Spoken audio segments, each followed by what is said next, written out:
This is exactly right.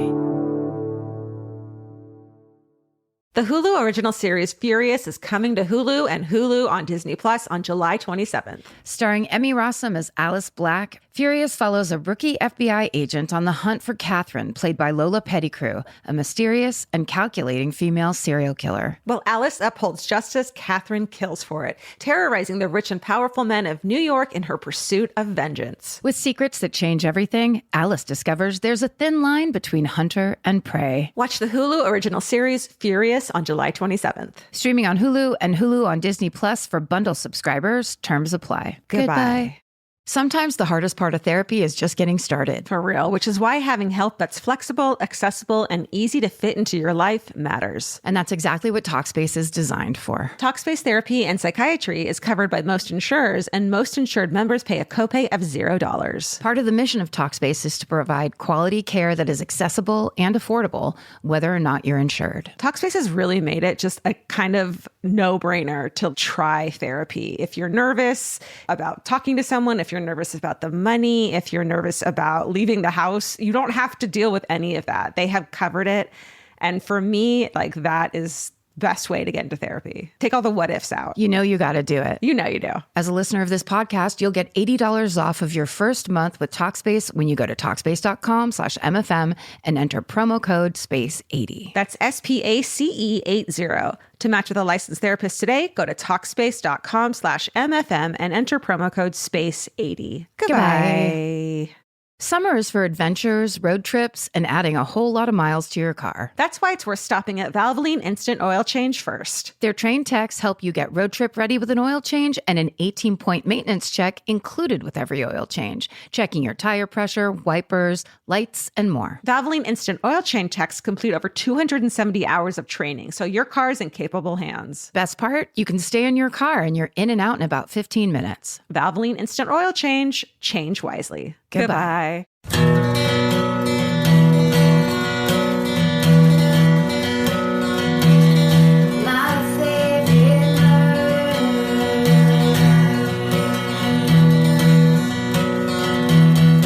Hello. And welcome to my favorite murder. The Maxi-sode. With wings. The darn thing's got wings. And ultra protection for your heaviest days. For your heaviest blue liquid days. For your Thursdays.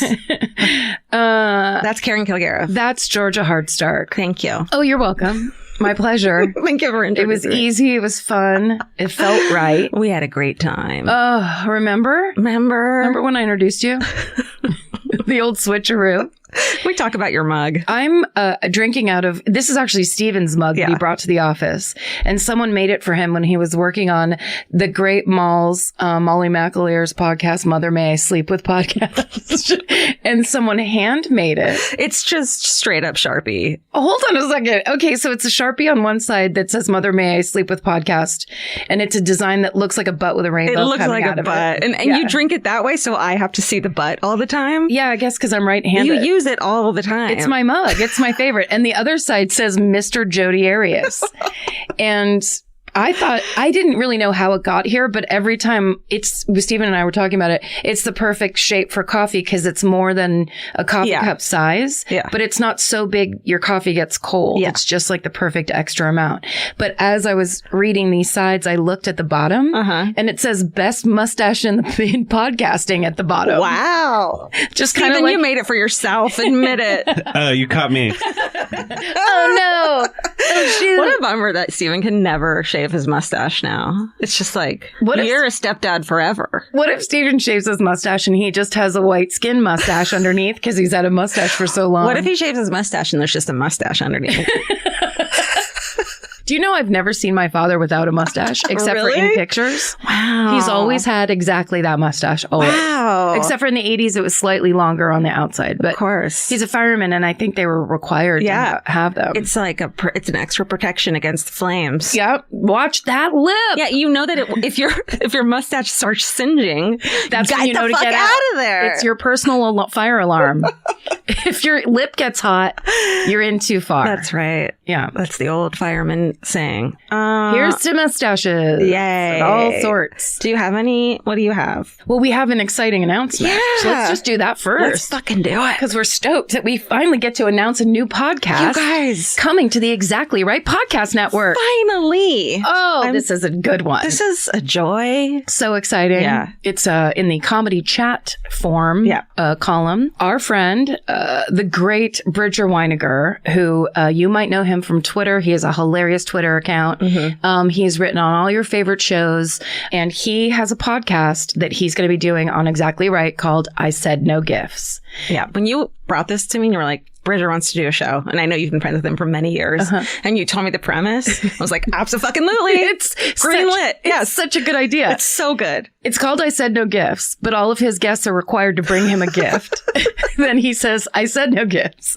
And then basically the whole podcast is about gift giving, worst birthday presents, best, basically all the anecdotal stuff that comes up around giving and receiving presents. Smart. It's so smart. It's really funny. And he's got all kinds of great, people on his podcast as guests. It's just going to be hilarious and wonderful. And the theme song, he had his friend then record the theme song. No big deal. Amy Mann. Amy fucking Mann. He went to Amy Mann and he said, I need my Cheers theme song for my podcast. Yeah. And she said, no problem. And then wrote a song that I honestly, since it was played for me, I've been humming. Oh, totally. So anyway, we are going to play the trailer for this new podcast for you at the end of this episode. Yeah. So stick around at the end. And the launch date is March 12th. So we're less than a month out. Yes. Is it on iTunes listed yet? Can you subscribe? I believe by the time this comes out, you will be able to subscribe so that when it launches, it'll come right in your feed. Great. So subscribe to get ready. It's going to be every week on Thursday. So you can stop listening to this fucking podcast and replace it with Bridger's podcast. Or you can double up. Or double up even. Listen to this and get bummed out and then listen to Bridger's and laugh. Then relax. Yeah. Because it's a delight and he's the funniest. Yeah, I said no gifts. Yay. So excited and about hopefully we'll be able to start doing this every month for you guys and announcing a new podcast. Yes, that's the dream. And there's another one coming up on I Said No Gifts tail that we're very excited about, but it's too early. Yeah. But there's more. So stop it. We're so excited. Speaking of the Exactly Right Network and the podcasts that are on it, we had the pleasure of hanging out with Laura and Brooke, the creators and hosts of the Fall Line podcast that has their new season out right now. Yep. God, they were fucking incredible. They're the best, and they're doing true crime right over on that show. Totally. If you haven't listened to the Fall Line podcast, you do yourself a favor and go get into the work they're doing. They are, Laura is a college professor. Yeah. And she actually started teaching a class in podcasting. She was telling us about it, which is amazing. A researcher, and she's so smart and like goth and cool, and I love it. And clearly can do everything. And then Brooke is a grief counselor. Yeah. So when they go and talk to the people that they're talking to about these cases, the survivors and the victims' families, they have a qualified person that's there that knows how to have these conversations, that they're the real deal. And it was so cool. They have all these great ideas for upcoming seasons and other things they're going to work on. And we're just so honored that they're on our network. Totally. And that we get to do stuff with them. Yeah. It's so rad. It's so cool. They're such incredible women.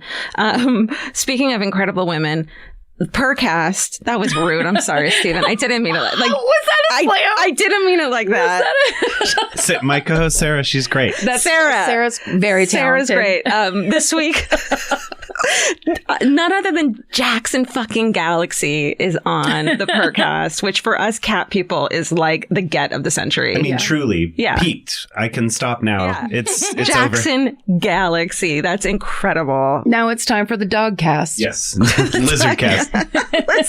Lizard. Oh, right. That transitioned right into Jurassic Park. And then This Podcast Will Kill You. Their episode this week is called Whoop, There It Is. Yeah. About the whooping cough, which is just so clever. Oh my God. It's so much fun. I love taking credit for what they're doing. Because they're on our network. Yeah. We own you. It's our thing. Actually, we did it. It's our thing. We're very proud of our little burgeoning family that we have here. Yeah. You know who I'm proud of? Who? Well, a couple people. But I'm proud of a listener named Tiffany Colon. Mm-hmm. Colon. There's an accent on her name.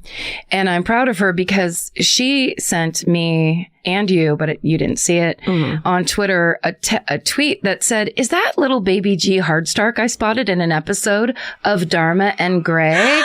And there you are. That's me. The tiniest Georgia Hardstark. I've watched this clip now 20 times. You have? Look at you.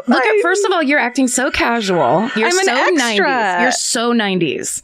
I'm extra as an extra. You're so extra and you're so 90s. Can I say how I remember everything about it? I remember what I was wearing that day. And it was like, I was new to LA. I wanted to be an extra. I was going to like be around the scenes and be on. And I got this Dharma and Greg thing. And then I got sat next to the woman who had lines. Yes, you're in the shot. I know. Like, that's you. Look. Yeah. And you have like weird 90s braids in your hair. Look at my, I must be 19 there. Look at my cheeks. They're baby cheeks. Yes. Oh, yeah. You look 12 years old. I do. How old were you? Like 18 or 19. Okay, I'm going to retweet this right now. Do it. Okay. That was really exciting. That was an exciting moment in my life. Dharma is holding a baby, and you only look a little bit older than the baby in this. There's also, if you can see, there's an episode of the TV show Clueless, and then in the movie The Sleepover, right? Yeah, okay, it's called Sleepover. Okay. It's a movie from 2004, and I just walk by in one scene. It was really exciting. You're not sleeping over anywhere? No, I'm not sleeping over anymore. No sleeping bags for you. I just ate a bunch of peanut butter and jelly sandwiches at Craft Services because I had no money for food. Just sat there all day. And there were no like laptops yet. So it wasn't like you could just go work. No. You're waiting for 12 hours on set. That was back when you had to just sit there with your thoughts. It was a terrible fucking time. Or like talk to other people, which was my nightmare. Or manage being on diet pills. Right. And try not to scream all the time. Right. Which was my reality. Oh my God. That's so great. I love that someone saw funny. that. Yeah, Tiffany, she's at Tiffany Jade Co. Well, you're retweeting it. So. She nailed it. Oh yeah, it's on my feed. Great job. She nailed it. Thank you. Great job, everybody. Really one of my proudest moments. It should be. What I like is that you do this thing, and I did this myself once when I was in a background actor in a Mr. Show sketch. Uh-huh. It was a classroom sketch, and I looked down almost the entire time. And what I didn't realize at the time, and I see now, is it's actually a way of upstaging people. Oh. When you look down like you're not in the sketch. Oh, wow. I also used to bite my fingernails during scenes, which is another way of like chewing up the scenery behind people. It's very distracting. It's almost like pointing at your own face. It is. And of course I didn't realize I was doing it, but in retrospect, I was just like, oh my God. I didn't know how to like pretend to watch a movie. How do you pretend to watch a movie? You watch that movie. Right. Even though you're staring at an audience, right? Yeah. It was so awkward. I had to do a voiceover thing today, and I was very excited about it. It was a super cool thing, and maybe I'll talk about it later when it actually comes out. But I was so honored and excited, and it's that thing where the second it starts, you're like, I don't know how to say words anymore. Totally. It's all I've been doing for the past 4 years. I've had nothing but practice wearing cans and talking into a microphone. Yeah. And the second it started, I was like, how are you today? Like everything came out. It's so awkward. Terribly. Well, we do those voices on that amazing show, Craig of the Creek. Oh, Craig of the Creek on the Cartoon Network. It's such a good show. Or the witches. And yeah, as soon as we got in there and they're like, here's your character. I'm like, I don't know what her voice sounds like.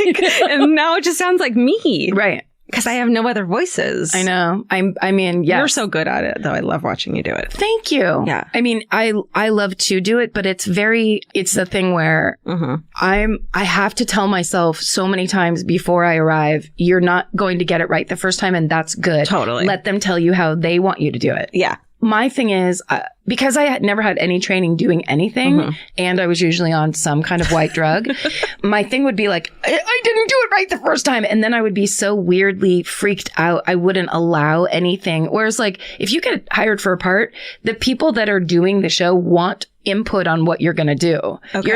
You're not expected to deliver perfectly and walk away. They want to be able to tell you, hey, can you adjust this way and that way? And the whole job is to be open to that. Okay. And then be able to give them what they're asking for, which is like, It took me, I think, 24 years to figure that out. Yeah, little baby George is still learning that. It's hard though, because you don't like, the idea is like, hey, is everyone happy immediately? Yeah. And it's like, they won't be. It's fine. That's life too. Yeah, everyone sure wants is. input and wants to give you notes, and it's not going to be perfect the first time. And just to wrap that up with a magic 3, nobody wants to be the last to know. That's the most valuable piece of information I learned the first big job I had, is that you have to figure out who is, if they're the last to know, can they like light you up? Can they get you in trouble? And tell that person first. Because no one wants to be the last person to know that like either something went wrong or something's changed or whatever. Yeah. So figure out who you tell, because you can't not tell anybody. Yeah. And you have to make sure because no one wants to be the last person to know. Okay. No one wants to not know something. Okay. So you have to, who are you looping in and how quickly? Okay. It's the key to life. Got it. Tucking that away. Total sidebar. I didn't declare that sidebar, and it couldn't have been less relevant. Speaking of stuff, Right. I read an article that I was really excited about this week, that the LA County prosecutors, they're teaming up with this company called Code for America, who are using a new technology to wipe out as many as 66,000 old marijuana convictions. Are you serious? Yeah. Here, let me read you a quote from Ooh, it. I just got a weird chill. Isn't that amazing? So like, Yes. we legalized pot, but now all these people still have these convictions, whether they're misdemeanors or not, for pot, Yes. petty pot crimes. What? Yeah. And so their quote was, the dismissal of tens of thousands of old cannabis-related convictions in Los Angeles County will bring much-needed relief to communities of color that disproportionately suffered the unjust consequences of our nation's drug law. And that was District Attorney Jackie Lacey said that. Yeah. So they're wiping them out using technology, because I guess they had to do them manually one by one when someone would write in and be like, can you, it's a law that we do that, but you have to write in first. Oh. So now they just use technology to wipe out a ton of them. Isn't that amazing? That's the best. That's incredible. It's just like getting justice a job. reform. Yeah, It's happening. Yeah, it's necessary. It's happening, and voices are being heard, which might not be fast enough. Yeah. It's definitely not fast enough for the people that sat in jail for Right. years. I mean, I have definitely read articles here and there about people that like, they got arrested for pot and then they were given 8 years in jail, or so, the destruction that has happened and can't ever be fixed. But people speaking up and being like, it has to change, and it should start changing now. Especially and we voted, luckily here in California, that pot should be legal, and the people in the past who have been, I don't know, the butt of those. Well, now that all pot stores look like Apple stores, and it couldn't be more accepted, and it's happening all the time. It's like, well, if that's the case, then you have to do right somehow. Totally. And so someone's actually doing it. It's how exciting. It made me really happy. Very a little cool. ray of light in this fucked up world. Very nice. Good job. Yeah. Anything else? I don't think so. Okay. I think it's time, right? It's time, and I think you're first. I think I am too. Steven's says yes. nodding. Steven nods silently from the side. Thank you, Steven. This podcast is brought to you by Squarespace. Every successful small business starts with someone saying, I wonder if people would actually buy this. Squarespace gives you everything you need to find out. From consultations to events and experiences, you can showcase your skills with a customizable website designed to attract clients and grow your business. With Squarespace's collection of cutting-edge design tools, anyone can build a beautiful, professional online presence that perfectly fits their brand or business. Get paid on time with professional invoices and online payments. Plus, streamline your workflow with built-in appointment scheduling and email marketing tools. Head to squarespace.com/murder for a free trial. And when you're ready to launch, use offer code MURDER to save 10% off your first purchase of a website or domain. Goodbye. You know your favorite summer clothes by what actually makes it into your suitcase. Find the outfits you'll wear all season long at Quince. Quince's 100% European linen pants, dresses, and tops are the pieces you'll reach for all summer long. They're lightweight, effortless to style, and they start at just $32. Their denim is soft and comfortable, and their organic cotton sweaters are perfect for layering when evenings get cold. Quince's beautiful 14-karat gold jewelry adds a subtle finishing touch. So I just went to Italy, and you bet I brought my 100% European linen scoop neck midi dress along with me in the color of floral waterfall, and I wore that thing all over Italy. It was like the perfect day to night. It just looked so pretty. And I felt like I looked sophisticated while still being comfortable. Make your summer wardrobe feel easier. Head to quince.com/MFM for free shipping and 365-day returns. Go to QUINCE.com/MFM for free shipping and 365-day returns. Quince.com/MFM. Goodbye. Every piece of furniture you own has a story. Sometimes it's an heirloom, and sometimes it came with the house because it was too heavy to move. If you're ready to start a new chapter with your home decor, there's Article. Article makes it effortless to create a stylish, long-lasting home at an unbeatable price. They take great care in curating their collection, focusing on pieces that stand the test of time. We've talked about Article for a long time. There are pieces in that catalog that are so affordable that are room changers. And if you go through there and there's like a little something you don't even realize you need it until you see how they have stuff set up or what style combinations that they're doing with. They do the boho chic. There's mid-century. It's a little bit modern. It's something new. Like there's so many choices in there and it's not going to break the bank. As someone who's interested in tons of different styles and time periods, Article covers them all in one place. I love that. I know I've mentioned already how much I love my entryway table, but I swear to God, because the path that it's on, I pass it 4 times a day, and I love it more every time. Article is offering our listeners $50 off your first purchase of $100 or more. To claim, visit article.com/murder, and the discount will be automatically applied at checkout. That's article.com/murder for $50 off your first purchase of $100 or more. Goodbye. This story I'm doing this week was suggested by a listener named Ariel Giraldi. Okay. She Gmailed it in. Okay. And it is one of the oldest and most controversial murders in the state of Georgia. What? It's the murder of Mary Phagan. Ready for this? Okay. Okay. I've never heard of it. Even when we did shows in Atlanta. Yeah. I never found it. It's crazy. Okay. Wow. So a bunch of this information is from a New York Times article from 1982 that was written by Wendell Rawls Jr. Also Wikipedia, allthat'sinteresting.com. So good. I think in the past I've been calling it allthingsinteresting.com. It's allthat'sinteresting.com. Yeah. Sorry for the mistake. Allthat'sinteresting.biz. And a website called thevintagenews.com, Cool. which is one of those old news sites. Nice. So it's Sunday, April 27th, 1913. Okay. And a man named Newt Lee, who's the factory night watchman. I almost did this in Atlanta. Yes. Georgia just threw her hands in the air. I was like, that name sounds so familiar. I started working on it in Atlanta and then was like, this is not a live show episode. Right. Right? It's heavy. Can you imagine? It's so heavy. Yeah, and it's very heavy. Right. Racially and otherwise. And in every way. Yeah. Okay. So Newt Lee is the factory night watchman at the National Pencil Company in Atlanta, Georgia. So before we get into the horror of this, I just want to talk about how much I love pencils.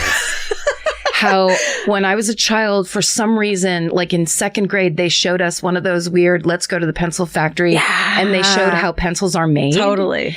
And Mr. Rogers style. Yes. I remember it. and all the pencils are rolling so many out, pencils. rolling all together, Yeah. rolling, and then their things get put on whatever, Yeah. but like completely automated. Yeah.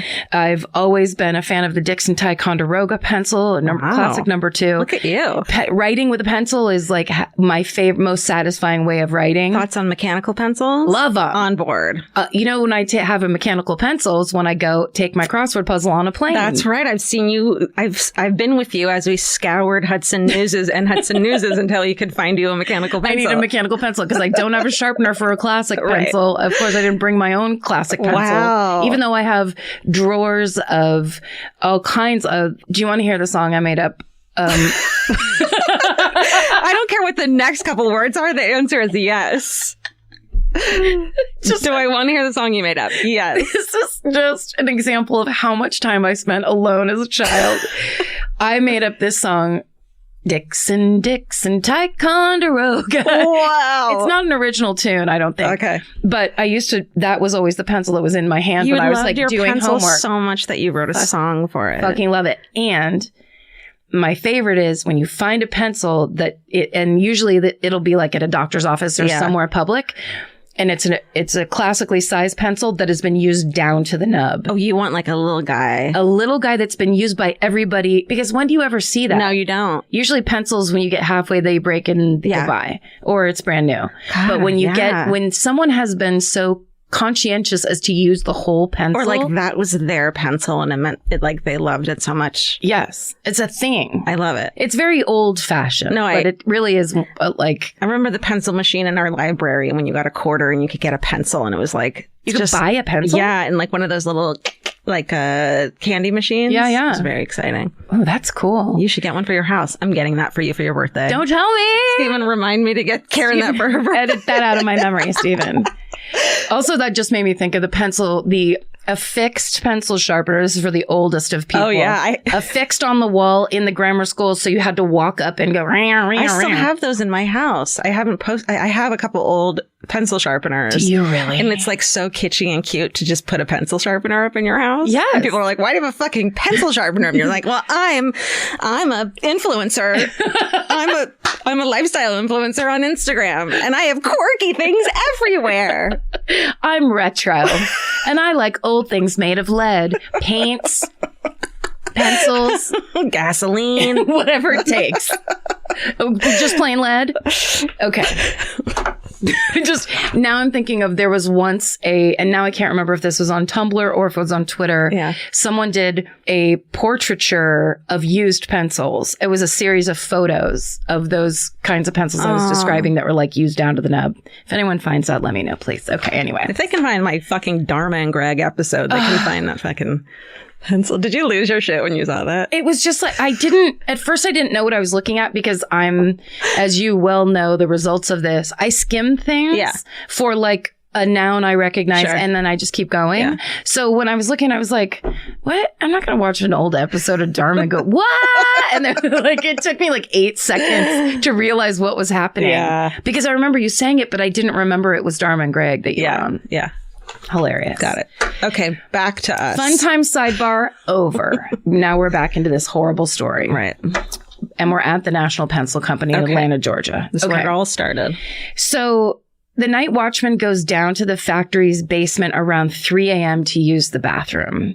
And as he's leaving, when he's done, he spots something in the back of the basement by the incinerator. So he goes over to inspect it and he realizes it's the body of someone he knows, 12-year-old factory worker Mary Phagan. Oh, it's awful. Okay, so let's talk about Mary and Mary's life. So she was born on June 1st, 1899 to a family of tenant farmers in Georgia. Her father dies before she's born. I'm sorry. Oh, no, that's right. Her father dies before she's born, and so she's basically raised by a single mother named Frances in Marietta, Georgia. In 1907, they moved to East Point, which is a neighborhood southwest of Atlanta, in southwest Atlanta. And Frances opens a boarding house. And then 2 years later, in 1909, Mary drops out of school and takes a part-time job at a textile mill to help support the family. She's 10 years old. Ugh, which is like kind of the norm back then, right? Completely the norm back then.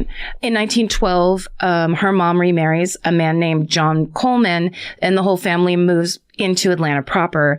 In the spring of that year, 12-year-old Mary takes a job at the National Pencil Company because she's still helping the family out. So, and then just quick historical context. In the early 1900s, Atlanta basically is switching from being an agricultural community into like the Industrial Revolution and the factory boom. Wow. So there's factories pop up everywhere and the working conditions are harsh, sometimes dangerous, and almost all factories rely on child labor.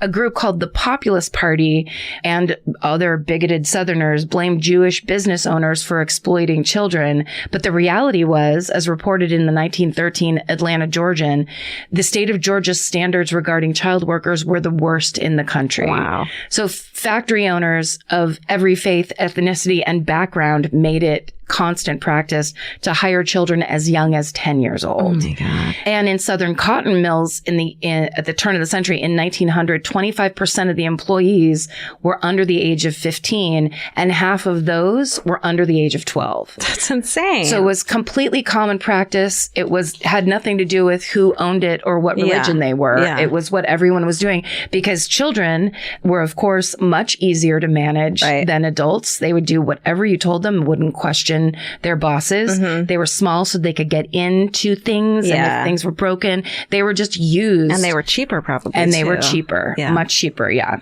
So Mary's job at the pencil factory is operating a knurling machine, Knurling. That's the thing that puts the rubber erasers into the metal ends of the pencils. Okay. And she works in the metal room, which is on the second floor, and it's called the tipping department. She works 55 hours a week, and she earns 10 cents an hour. Wow. Yeah. So she basically, for all that, makes about $5 a week. So after working at the pencil factory for about a year, there's a shortage of brass sheet metal, and Mary gets laid off. So around noon on April 26th, 1913, which is a Saturday, Mary goes to the factory to pick up her last paycheck for $1.20 from the factory superintendent, Leo Frank. So Leo Frank has moved down to Atlanta from New York City. He graduated Cornell. Now he's here to run his uncle's pencil factory. And so he's there giving out paychecks on a Saturday. Basically, when Newt comes upon Mary's body, he calls the police immediately. They arrive. They see Mary's head is bruised and battered. Her face is scratched. Her clothes are disheveled and torn. Her dress is pushed up above her waist, and her petticoat is torn, which indicates she could have been raped. A strip of the petticoat has been torn off and wrapped around her neck, along with a 7-foot cord. And she's covered in dirt and soot. So she's not only been strangled to death, but the police, it's clear that she put up a fight there in the basement. The police look around the rest of the basement for clues. They see there's a lock on the sliding door at the top of the basement's service ramp that's been tampered with. And there's bloody fingerprints on the door. And there's a metal pipe nearby, which the police theorized that was used as a crowbar. There's footprints in the dirt that lead from the elevator shaft to the spot where the body was found. But in investigating, the police just walk over those footprints over and over, so they can't be identified or even measured. Right. Leo Frank is called in. He gets there about 7 a.m. He speaks with police. They say later on that he looks pale and nervous, and he's rubbing his hands together and trembling. When they say Mary's name, Leo responds that he's not familiar with it, that he would have to check the books to identify her. Other than that, he cooperates with police, gives them a tour of the entire factory. He cooperates with police and shows them around the entire factory. So when at the crime scene where the body is, the police discover there are 2 notes that are written. They're riddled with spelling errors, and it's kind of hard to make sense of either of them. The first note reads, quote, "He said he would, W-O-O-D, love me, land down, play like the night witch did it, but that long, tall, black Negro did boy his slef, S-L-E-F. What? So it's hard to even know what anyone meant by that. The second note reads, quote, "Ma'am, M-A-M, that Negro higher down here did this. I went to make water and he pushed me down that hole, a long, tall Negro black, that who it was, long, slim, tall Negro. I write while play with me." So the idea, they believe, is that someone's trying to make it look like Mary was leaving notes to say who did this to her before she died. So they interpret the phrase night witch is from the first note to mean night watch. Newt Lee, who is the night watchman and an African American, when they read the note says, quote, "It looks like they're trying to lay it on me," which clearly it did. Because of the note, police arrest him that morning for the murder of Mary Phagan. So they immediately are like, "You're here. We read these notes. You knew who this little girl was." Yeah. But even with Newt Lee in custody, the police still are suspicious of Leo Frank. So the next day, Monday, April 28th, 1913, Leo comes into the station with his lawyer and he gives the police a written deposition stating what he did on the day of Mary's death. So he writes, Mary Phagan came into his office between 12:05 and 12:10 p.m. that day to pick up her check. Then at 4 p.m., Newt Lee arrives for work, but Leo tells him to come back later because he still needs to be in the office. Then Leo says he leaves the office around 6 p.m., at which point he sees Newt returning to start his night shift. Leo also tells police that there were actually gaps in Newt's time card for the night of Saturday and the morning of Sunday. Leo agrees to let police examine his body for cuts or injuries that he may have sustained if he had struggled with Mary. Mm-hmm. They find nothing on him. They also search his home. They don't find bloody clothes or any kind of evidence of wrongdoing at his home. But they are still suspicious of him, and they basically say he seems nervous. So after Leo gives his deposition, he meets with private investigators from the Pinkerton National Detective Agency. So he hires them to help prove his innocence, but they're bound to terms with the police. So it requires they give any and all findings of their investigation to the police. So they're like a separate outfit. Yes. And they can help you you can hire them as a private detective, but they're also bound to the local police officers and have to give them the information as well. Everything they find, they have to turn over. Okay. Even if it incriminates their clients. Okay. Because basically the Pinkertons used to operate like when there wasn't necessarily the law around. Yeah. If there was no sheriff and no police chief, right, or no police station, yeah, I don't know, whatever the word is, the Pinkertons would come in and they would just do it. Yeah. But then it was like, well, whoever's paying you, it became like in the Wild West times. Right. I'm basically telling you this based on 3 cowboy shows I've watched. But it's like they would come in and kind of do it, but it was just based on, it was like rich people justice. Yeah.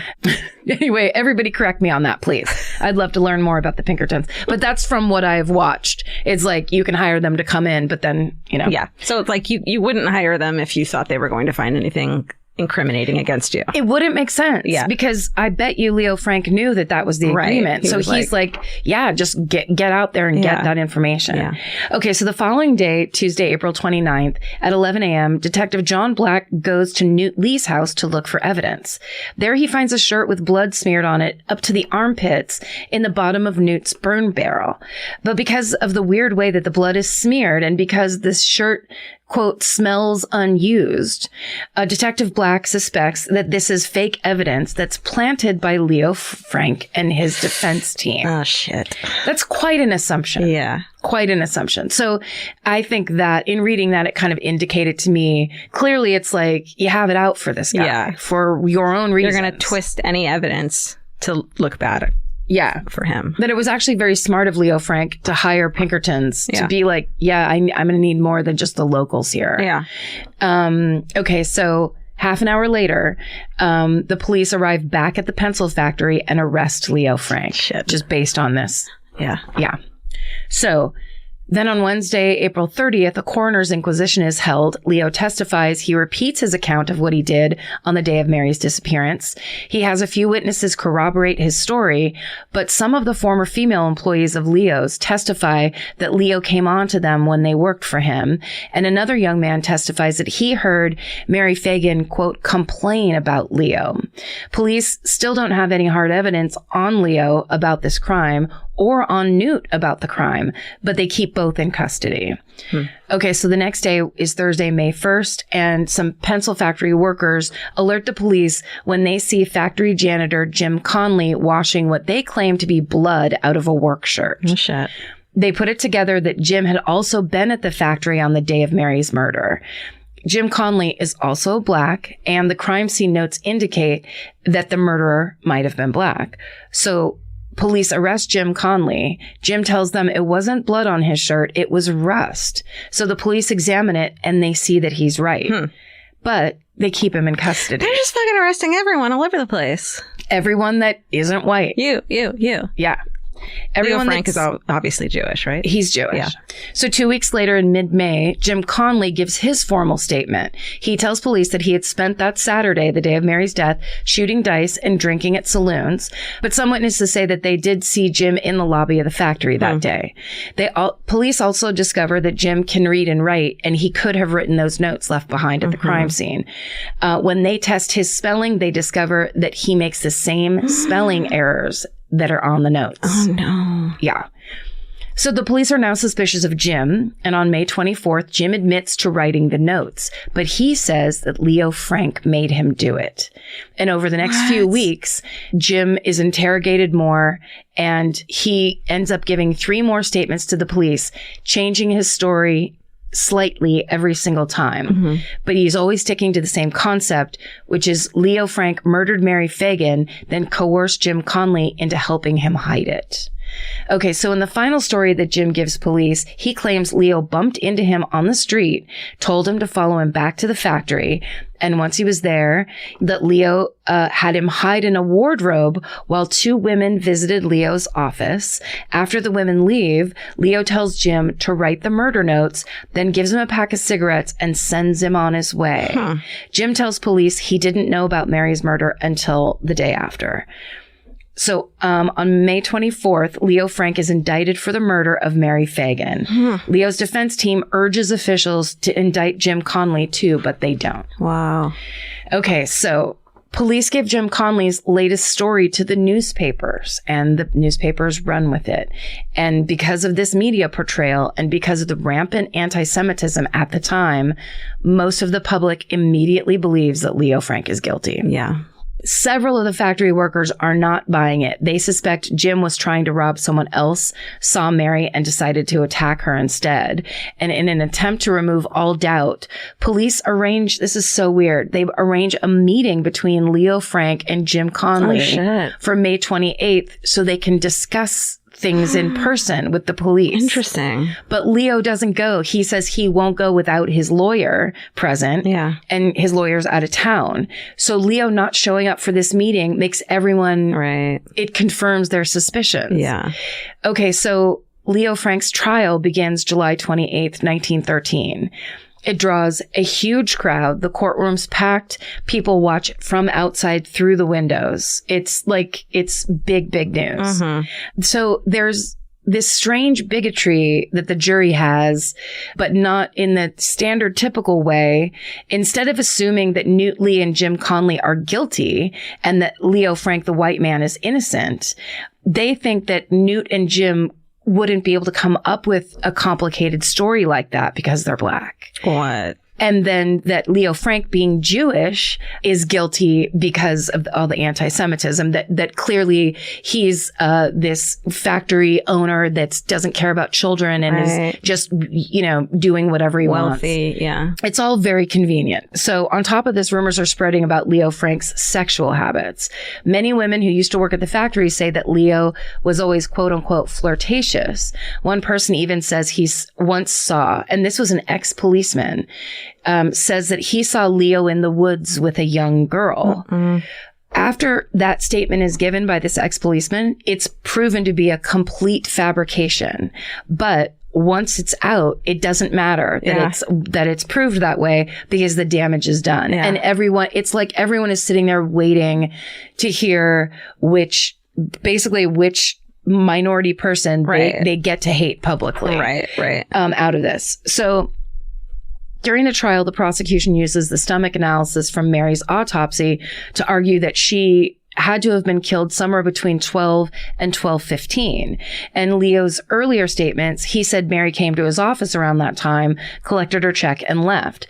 But a witness named Montine Stover, who also worked at the factory, testifies in court that she went to Leo's office between 12:05 and 12:10 to get her check, and that Leo wasn't there. Also, a 15-minute period like stomach contents. That's like, especially back then. Back then, it's impossible. It's insane. Yeah. And everything is like predicated on this, like a 10-minute time window. Yeah. That's crazy. Yeah.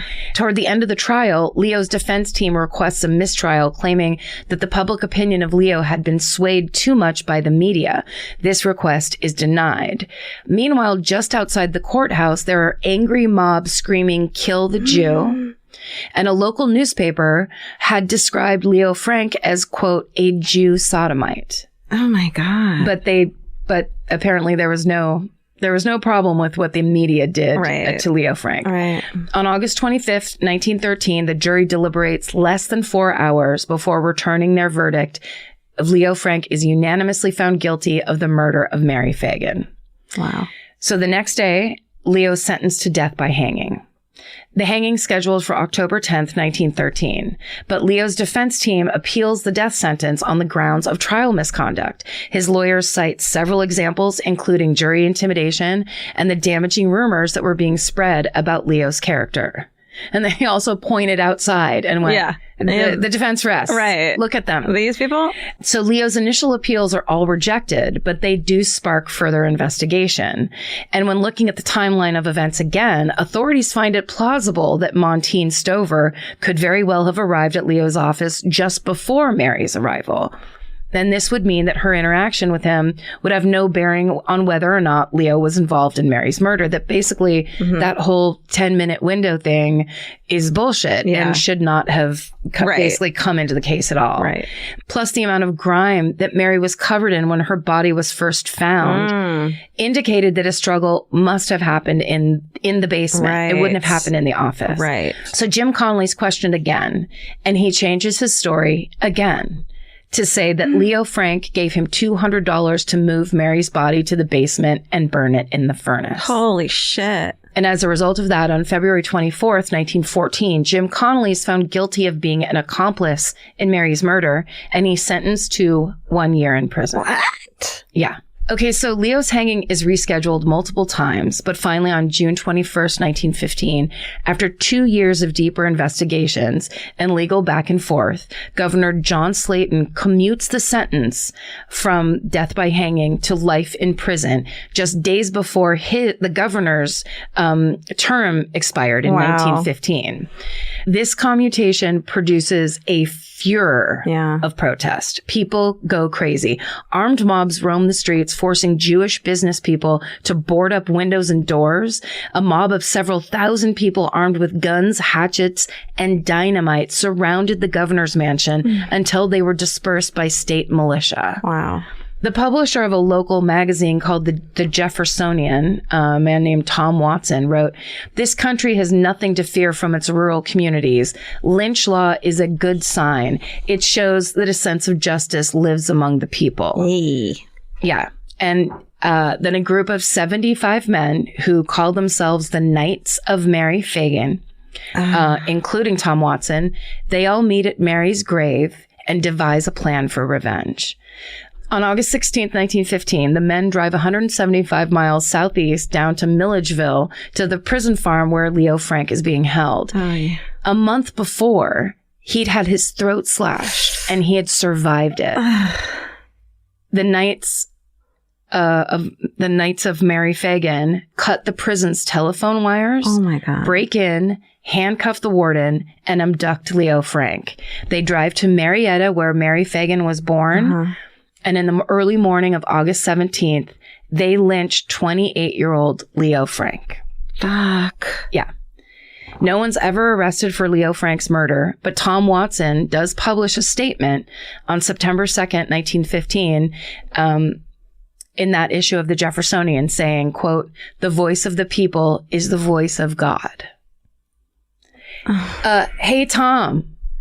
No, it's not. Yeah. No, it's fucking not. No, it's not. And you're a megalomaniac.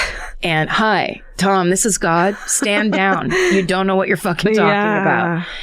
An estimated 3,000 Jewish citizens leave the state of Georgia. I mean, fucking like goodbye. Can you imagine? No. Yes. And the people that stayed there were like locked it up. Totally. I mean, basically had to go into hiding. Yeah. And this is 1915. Yeah. It's 100 years ago. It's crazy. Yeah.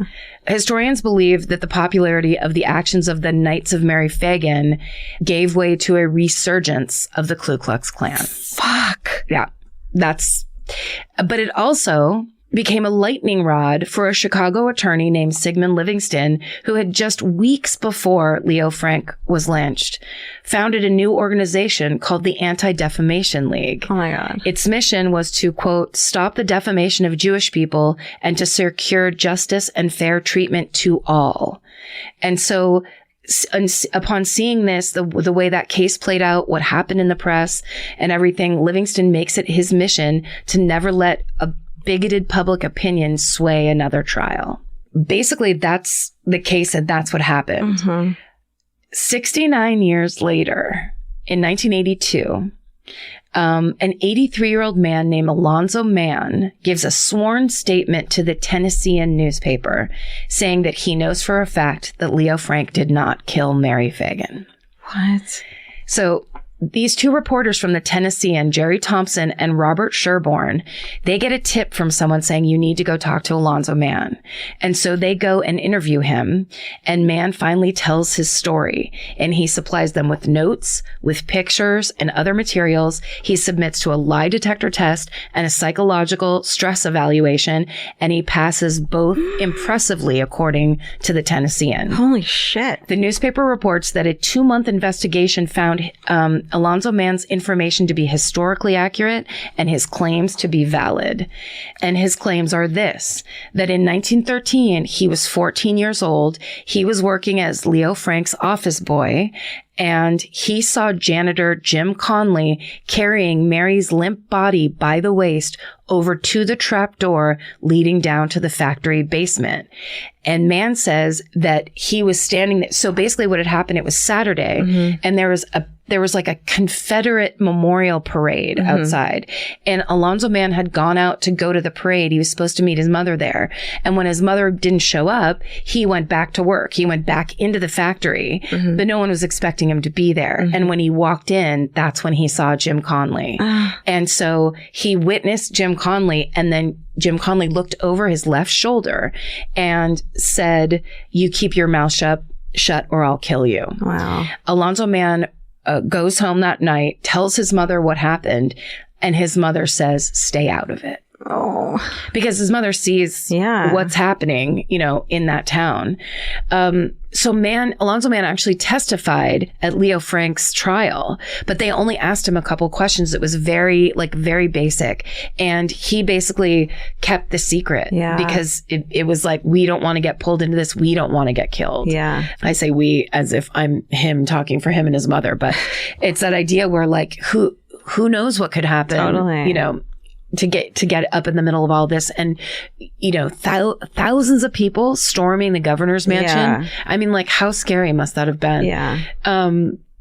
He actually then 30 years later, after the trial, tried to talk to a reporter, and the phrase from the New York Times from this article from 1982 said he was rebuffed. So I don't know what that means, but it was like they weren't interested in hearing it. Yeah.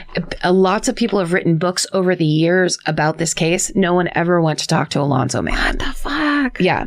So basically, when Alonzo's story breaks in 1983 in the New York Times, it leads to the Anti-Defamation League filing for a posthumous pardon for Leo Frank. Wow. At first, the state of Georgia rejects the filing, but then in 1986, 3 years later, they grant the pardon, admitting their failure to protect Leo Frank's name during an ongoing trial, which made them partially responsible for his death. Wow. So Leo Frank was posthumously pardoned for this murder.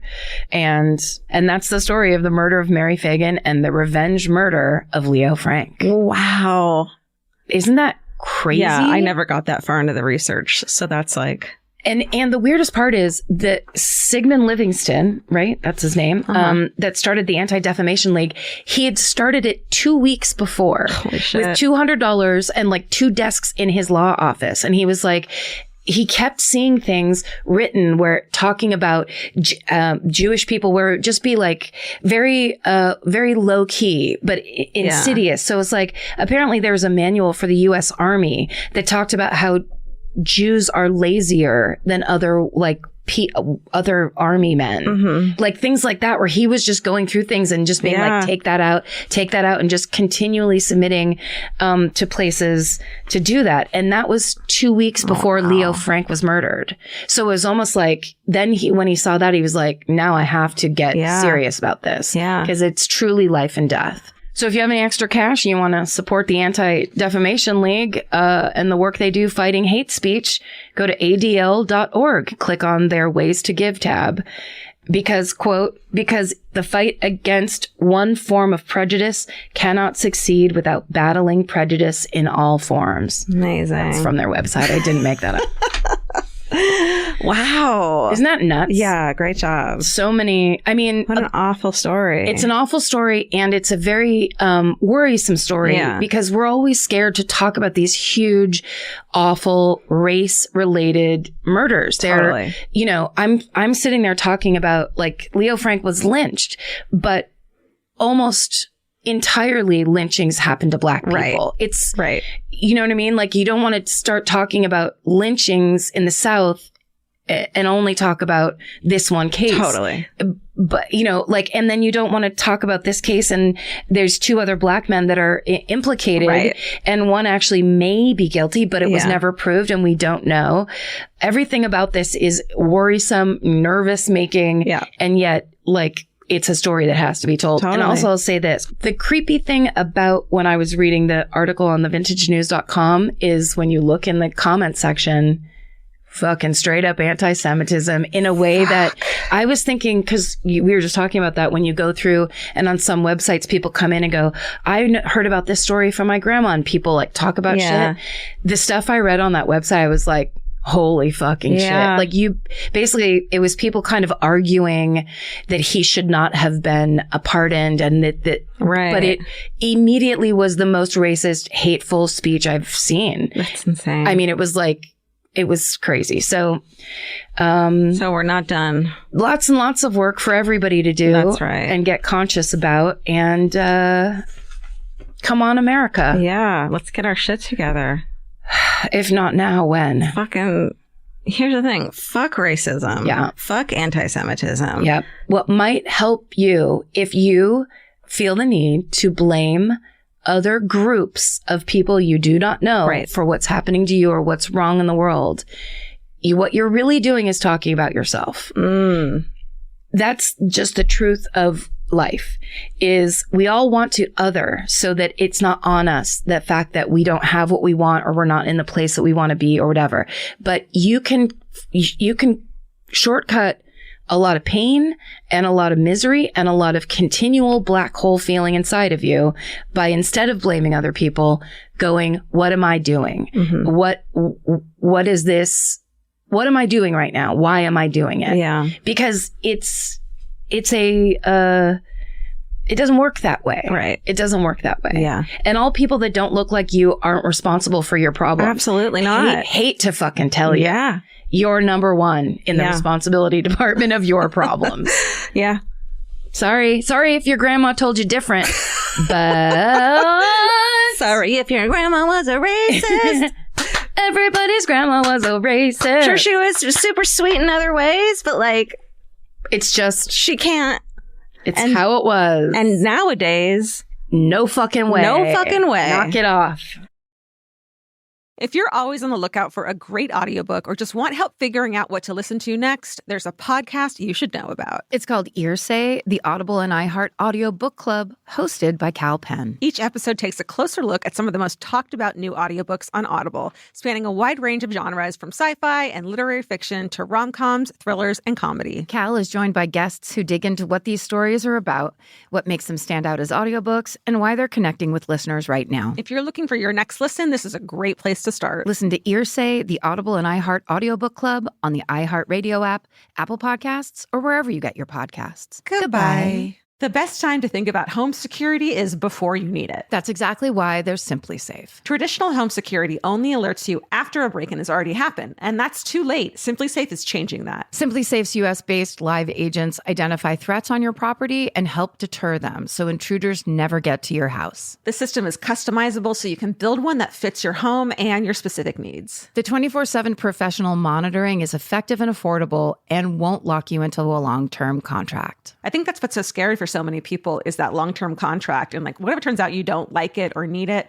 but they don't have that because they know you'll like it and you'll know that you need it and feel so much safer when you have it. Like at this point in my life, I would never go without a security system on my house. I just feel safer with actually having Simply Safe around. There's a whole staff at Simply Safe that's waiting to talk to you and help you out. Right now, you can get 50% off your new system by visiting simplysafe.com/MFM. That's half off at simplysafe.com/MFM. There's no safe like Simply Safe. Goodbye. Cheap Caribbean's Jet Set July sale is here. Right now, save $200 on vacation packages of 4 nights or more with promo code 200BEACH. Whether you're dreaming of Cancun, Jamaica, or the Dominican Republic, your next vacay just got more affordable. Don't let summer pass you by without the beach. Use promo code 200BEACH and get more sand for your dollar. Head to cheapcaribbean.com today to book your beach vacay. Goodbye. Okay. All right. All right. Great job. Thank you so much. Fucking incredible. Story number 2. Yeah. So I recently finally finished the movie Once Upon a Time in Hollywood. Yes. Great movie. And it made me think of another Hollywood murder that I can't believe we haven't done. Oh. And I was like, maybe it's not that interesting. So then I looked into it and I'm like, it's fucking interesting. Which one? How Natalie we not Wood. Dan the Wonderland murders. Oh, yes. Right? Yes. And I had to look it up to make sure we hadn't done it because I was like, there's no way. And it's also known as the 4 on the Floor murders. I got information from a website called Celebrity Net Wealth. Okay. An article by Dina Zippin, allthat'sinteresting.com. Allthat'sinteresting.biz. That's right. By an article by Katie Serena, an LA Times article by Robert W. Stewart, a Medium article by Lisa Marie Fuqua. And then there's also a whole podcast series. I think it's like 6 episodes called The Wonderland Murders. Oh, wow. That Okay. tells the whole story. Cool. As well as the 2003 Val Kilmer vehicle. Yes. Called Wonderland. I like to call it a Janine Garofalo vehicle. She was in it. Yeah. She had no lines, Yeah. essentially. Well, I do want to let me get out the IMDb so we can talk about who's who throughout, but hold on. Okay. You know who's in it? Which Vince had to point out to me. I didn't even realize it was him. But the guy who plays one of the detectives on it is none other than fucking Ted Levine. What? Yeah. She's that big fat girl. Yep. Size 14. Roomie. Yeah, and you can barely tell it's him. It's really exciting. And it's like, oh, I love that he's in another murder movie. She a great big fat person. She's a great big fat person. I'd fuck me. Ted Levine has fucking range.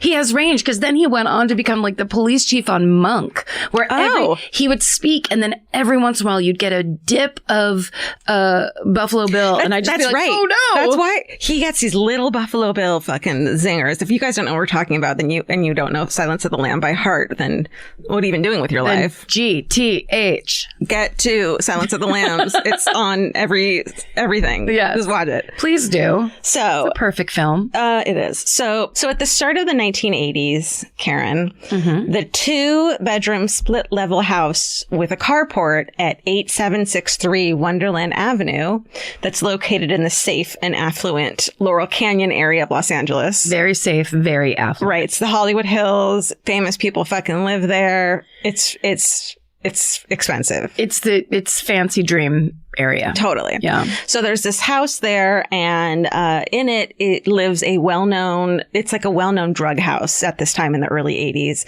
It's the home of LA's most successful distributor of cocaine from the 1970s. Oh. Called the Wonderland Gang. Shit. So they had been doing really well through the 70s. It's 1981, and they kind of all fall into heroin and start doing heroin, and shit falls apart at that point. Yeah, it usually does when you introduce heroin into the Right. mix. When you start tasting your own supply, or what is it called? Getting high on your own supply. Thank you. You mean my saying? He's high on his own supply? Yeah. Yeah. So they mostly deal cocaine out of the Wonderland Avenue house, but some of the group members are now heroin users. Sometimes the gang also makes money through burglaries and armed robberies. And they're just kind of bad guys. Yeah. So, It's a fancy house filled with bad guys. Yeah. Okay. And the neighbors like hate them. Sure. You know what I mean? But they're scared to call the cops, I'm Yeah. sure. Yeah. And the cops know, like, they've busted all these people. They're all convicts for the most part. So the leader of the group is 37-year-old convict Ron Lanius. So he and his wife, who's kind of estranged, but she had come back to try to make things up with him. Her name's Susan. She's 29. They live in the house along with the gang's second in command, 44-year-old Billy Deverell, and his girlfriend, 46-year-old Joya Miller, as played by Janine Garofalo. So can you tell me who the other parts are? Yeah. So, Because I love this. yeah, And I really can envision it. it's fun, and I love that you're about to write all this down. I have to write it down. Well, first of all, Carrie Fisher makes a cameo in the very beginning. yes. What's she doing? She's a holy roller trying to like straighten out a girl and takes her back to her apartment. Is like, why are you with your drug addict boyfriend? Let me help you. Just a random fucking cameo. Hell yeah. So Val Kilmer's John Holmes. Ron Lanius, who's the head, is played by Josh Lucas. Oh, yeah. Is he in shit still? Sorry. Oh, absolutely. Sorry, Josh. Josh Lucas was just in Ford versus Ferrari. Okay, great. As an asshole that works for Ford. He was great. Okay. Always great as an asshole, that guy. The guy who plays the second in command is none other than Tim Blake Nelson. Yes. Who's an incredible actor. You know him from Oh, Brother Art, though. Yes. His wife is played by Janine Garofalo. The Ron Lanius' wife is played by Christina Applegate. Oh, nice. Yeah. I bet she has perfect 70s hair. Well, she's barely in it. Oh. The women in this movie don't have a lot of lines. God, that's weird. Wait, what? A Hollywood movie? Yeah. It can't be right. And then, okay, so then, Wait, sorry, what's Josh Lucas's name? Ron Lanius. That's Ron. I love that you're taking notes. Tim Blake Nelson's name is what? Is Billy. This is going to come alive in my head. Okay, great. I love it. Okay, go ahead. So Ron Lanius, like the head guy, is a U.S. Air Force Vietnam vet, but he had been dishonorably discharged because he was convicted of smuggling heroin back from Vietnam. Oh, shit. Oh, shit, more. He did it by hiding the heroin in the bodies of his fallen soldiers. Oh, no. Yeah. That is dishonorable. That's very dishonorable. Discharge that. That's horrible. Yeah. So he's a bad guy. In May of 1974, he had been charged with the murder of an alleged police informant. But then that police informant In May 1974, he had been charged with the murder of an alleged police informant who had been killed over a botched drug deal. But then a key witness for that case, gets killed in a separate incident. There's just all kinds of crazy shit going on in LA in the 70s. Sure. And so the case is dropped. But later that year, Ron is convicted of smuggling heroin and cocaine across the U.S.-Mexico border, and he serves 3 years of an 8-year sentence in federal prison. So he's a bad guy. Okay. By 1981, police investigators throughout California believe they have 27 open homicide cases that can be tied to him. Oh, my God. Yeah. Meanwhile, the freeway killers going up and down. Exactly. The hillside stranglers are doing their thing. That's exactly right. There's like a lot of shit going on at the time. Real dark area, Southern California in the 70s. Right. That's right. Ron had become friends in prison with a dude named David Lind, who's like a 41-year-old white supremacist, as played by... he's played by Dylan McDermott. Oh! But Dylan McDermott's playing a bad guy in this movie, and it's just so hard for me to like stretch that far. Because he's got like a goatee. He's like a motorcycle guy. And it's like, Dylan, no, you're a sweetheart. Then you're America's sweetheart. You have to put on the Family Stone right after and just cleanse that palate. Right. Come back with It's like his agents were like, Dylan, we want you to like change up your persona when I'll play like, you know, a bad guy. And he was like, all right. Wait, is that the guy from The Law Show, Dylan McDermott? Or are you thinking of Dermot Mulroney? Yeah, I was thinking of Dermot Mulroney. He's in The Family Stone. Okay, but Dylan McDermott. He's the more clean-cut looking guy. He's in The Practice. Yes, okay. He's in... No, that guy can't be a bad guy. No. At all. He's got a baby face. It's hard, but he's good in the role. He's a good actor, but it's just so hard to see him as like a white supremacist bad guy. Well, also because he has the golden ratio features where his face looks like a cartoon of a face. Yeah. He's so kind of perfect like a looking. pretty actor. I'm sure he had fun with the role. Sure, he did. You could tell. So they had met in prison. They had met in prison, Ron and David Lind, and together they were like, hey, let's steal drugs together when we're both out of prison. And they were like, that's a great idea. And they spit into their hands. They shook on it. Yeah. And then so in 1981, David comes to Los Angeles from Sacramento to help with the gang's lucrative drug dealing business. And he brings his girlfriend, who's 22-year-old Barbara Richardson, and they crash in the living room sofa of the Wonderland house. And she is played by Natasha Gregson. Okay. Who's a great actress. Tasha Gregson Wagner. Oh, yeah. Yeah. She's done a ton of stuff. Yeah. Oh. It's Natalie Wood's daughter. Is it really? Yeah. It's Natalie Wood's daughter? Yeah. And you guessed that I was doing Natalie Wood's death? That's crazy. That's the creepiest thing I've ever heard. She's Robert Wagner's daughter. Right. Yeah. Holy shit. Yeah. She used to be on a sitcom in the early mid 90s. Yeah, I totally. Yeah, she did a ton. She's done so much stuff. Oh okay. my God. Okay. So they come to LA to help with this lucrative drug business. They crash at the Wonderland house. There's always parties there and there's tons of drugs. Everyone's on drugs. Yeah. Let's cut to July 1st, 1981, around 4 p.m. Okay. Furniture movers working at the house next door, they hear a woman moaning in pain and they go to investigate. And they find the bloodied dead bodies of 4 of the Wonderland gang members and one person still clinging to life. Oh, my God. And the Wonderland house becomes known as one of the grisliest murder scenes since the Manson murders. Whoa. And one of Hollywood's most gruesome killings. So I'm going to get back to that. But the day after the murders, police find David Lund, a.k.a. Dylan McDermott. He had come back to the scene of the crime, like gets into the house that has all the police tape and shit. He's looking for drugs. He finds out that, his girlfriend might be have been killed. He hadn't been there that night. And the cops find him there and they're like, what the fuck? And he's like, I'll tell you everything. They take him in for questioning. And he tells the investigators that the reason for the murders all centers around the well-known adult film star, John Holmes. He's at the center of this murder. Wow. Right. So who's John Holmes, you ask? So 36-year-old John Holmes, in the 1970s, he had become a famous porn actor in this new era of adult films, which had become more mainstream. It was more like movies. They were more like movie stars. Yeah. And they... well, I mean, to a degree. Yeah, right. But they had become famous. Right. These leading actors and actresses. Especially John Holmes. Especially John Holmes. He was like famous. And so Boogie Nights is really loosely, there's some plot lines that are based on John Holmes and his life. And so Dirk Diggler is essentially John Holmes. Right. Right? Yeah. Yeah. Because John Holmes was known for having the biggest dick. Right. Yeah. Right. I'm sure you can find it on the internet. Yeah. If you so please. I don't know. Do they still have porn on the internet? At the time, John Holmes was one of the most prolific male adult film actors, starring in over 500 porn films, and is best known for his portrayal of the detective Johnny Wad. So remember in Boogie Nights when he is that like karate fighting detective / porn star? That's all based on John Holmes as Johnny Wad. It was almost a biopic. Exactly. But by 1981, John Holmes had become addicted to freebasing cocaine, and as a result, his career declined because of his chronic impotence.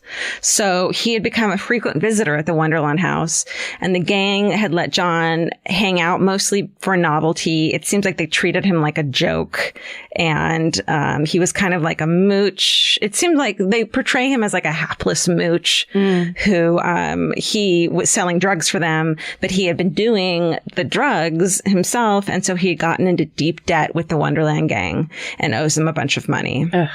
So when the gang finds out about this, they cut off his access to the Wonderland house and they threaten to kill him if he doesn't pay back the money.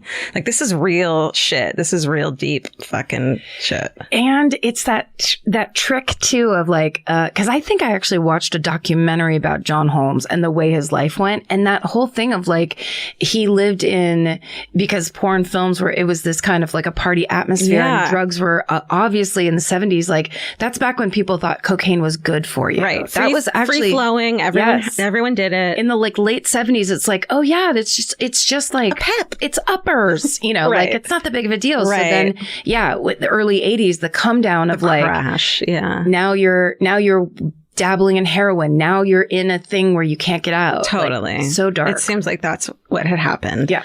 So according to John Lind, who's telling the police officers the day after the murder why John Holmes is involved, he says that John Holmes had tried to get out of his debt by tipping off the Wonderland gang to a rich friend of his named Eddie, who he said always had a ton of drugs, cash, and valuables laying around his house. And he's like, I can get you inside the house. He drew them a map of the house, showed them where like the safe was and where the valuables were.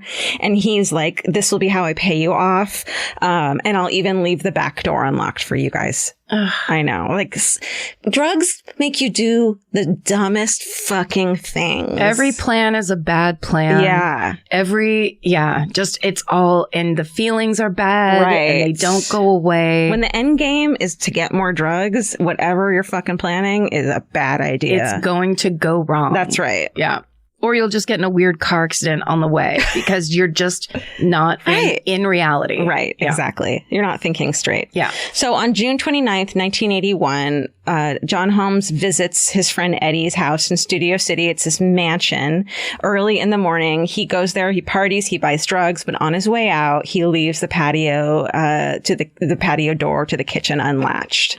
So Wonderland gang members, Ron, Billy, and David, they perform the robbery while another member waits outside in a car.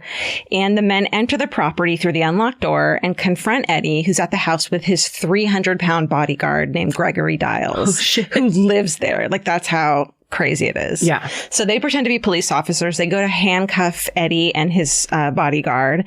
But David Lind is bumped while he's handcuffing him and accidentally shoots him. His gun goes off, but it only grazes the bodyguard. Okay. But his gun does go off. Yeah.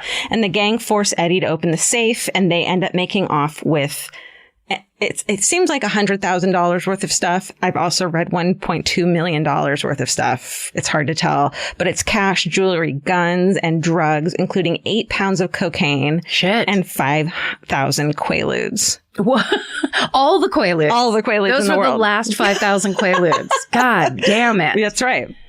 It says that today the total worth of it all would be $3.4 million. So they fucking robbed him blind. I don't know if that's the right number. It might be lower than that, but it was a shit ton of money. It was a ton. This guy was also a drug kingpin. Right. And he got fleeced. Well, here's what I'm going to tell you. Oh. Now, the biggest problem is that the Wonderland gang hadn't just robbed some pedestrian friend of John Holmes. Oh. They had robbed the wealthiest and most powerful organized crime boss operating on the West Coast, notorious club owner Eddie Nash.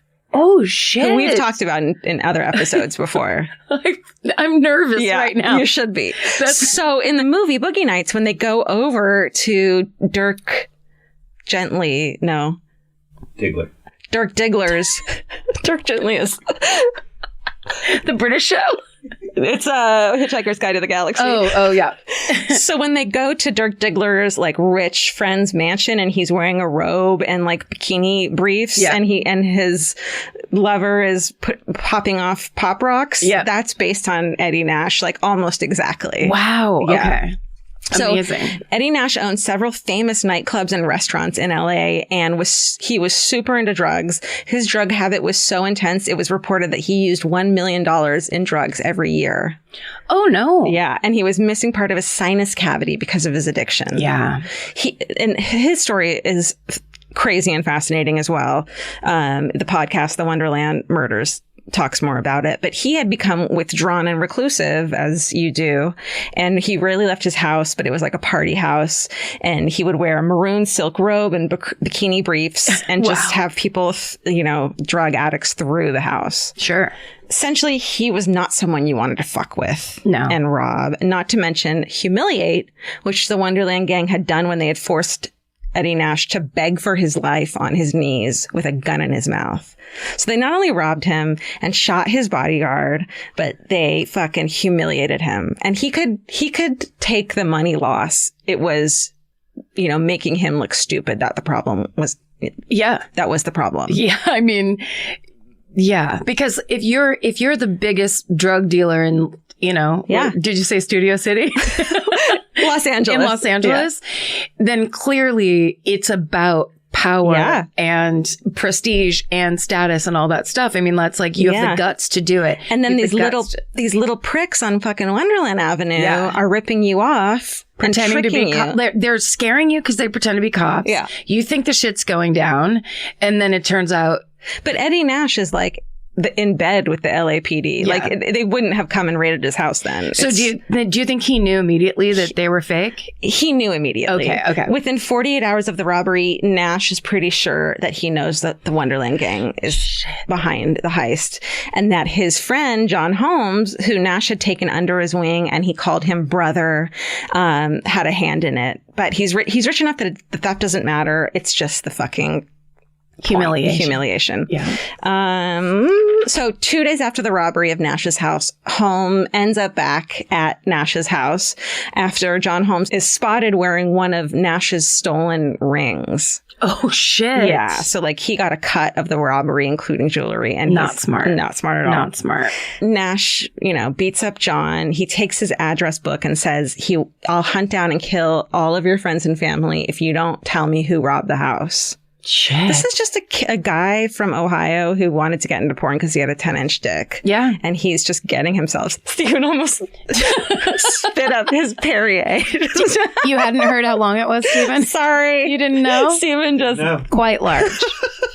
A big one. Sorry. Yeah. Steve is doing awesome visual comedy over here with his spit takes, and you can't see it. So of course, John Holmes is terrified of Eddie Nash. As he should be. But it might be that he's also pissed off at the Wonderland gang because he only got a little paltry split of the profits, and he gives Eddie Nash their names.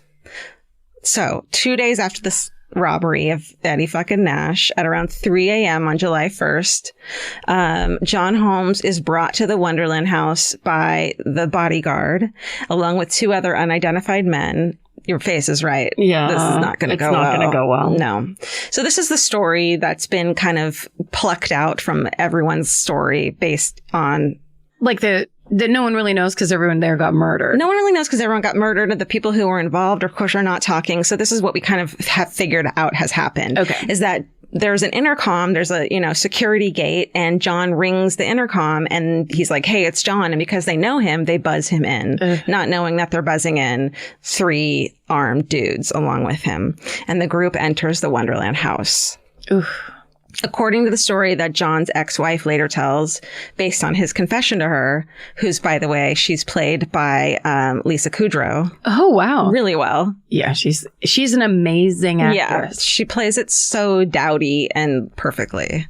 So John is forced to watch as the 3 intruders sent by Nash attacks the sleeping Wonderland occupants and uses hammers and metal pipes to bludgeon the occupants of the Wonderland gang. Oh. Ron and his wife Susan and Billy and his girlfriend Joy are both, they're all in their own beds and get bludgeoned in their room. And then Barbara, 22-year-old Barbara, who's asleep on the couch alone, gets bludgeoned on the couch. Oh my God. Neighbors later report having heard screams and someone begging not to be killed at the time of the attack. But they say that because the house next door is this drug-fueled, party house that often included violent yelling and noise. When they heard the murders happening, they just thought it was another party or assume it's a primal scream therapy session. Oh, no. Which was all the rage at the time. Oh, really? Yeah. Oh, no. So primal scream is just screaming it out, right? Yes, basically. Yeah. So they kind of were like, these fucking neighbors, again, they already hated them. They're having another rager. Yeah. They don't assume the very worst and try to help. Exactly. Oh, which is awful. So bad. And the police aren't called for over 12 hours.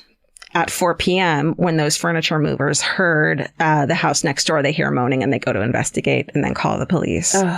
And then, so there is video footage. It's like the first of its kind. It's a walkthrough of the crime scene with fucking I mean, it's from 1981, so it's not great footage, but it's the bodies. You can see everything. You can find it on YouTube. Don't do it if you're not. No. It's very gruesome. Oh, no. And it's the detective pointing everything out and talking you through it. It's really fucked up. That's horrible. But there's blood everywhere. I bet. Yeah. So the moaning had come from Susan Lonius, who was lying on the floor of the bedroom that she shared with Ron. Her head had been partially smashed in, but it had been done so in such a way that she didn't bleed out. She actually ends up being the sole survivor of the attack. Whoa. And recovers. Wow. She's left with permanent brain damage, of course, and that leaves her with amnesia. So the only thing she remembers from that night is shadows. Oh. Is what she says. Yeah. Everyone else who'd been in the house that night is dead. The body of Barbara Butterfly Richardson, David Lynn's girlfriend, is the one lying on the ground near the couch she had been sleeping on, covered in blood. Joy Miller is found dead in her bed, while Billy's body, her boyfriend, is slumped at the foot of the bed, leaning against the TV stand, and a bloody hammer is tangled in the sheets, and several metal pipes are on the floor. And the bodyguard of Eddie Nash was known, that was his weapon of choice, was a metal pipe. It's so awful. Yeah. But the idea that they're gonna go bludgeon people as opposed to shoot them and having it be over quickly.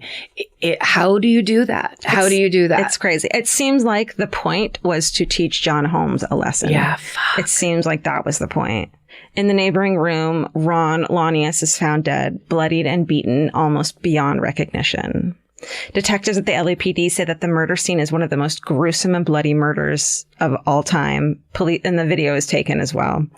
John Holmes, his handprint is found on the bed frame of Ron's bed, almost like he was leaning over the bed. And so maybe he had something to do with it. Oh. So he's arrested and charged with 4 counts of murder in March of 1982. John Holmes is. Mm-hmm. He refuses to cooperate in the investigation and spends 4 months in jail. By the way, he's in LA County Jail in the special wings for celebrities called the Keepaways, and his cell neighbors are Angelo Bueno and Kenneth Bianchi, the Hillside Stranglers. Fucking Hillside Stranglers. Yep. Shit. Yeah, so those are his fucking next door neighbors.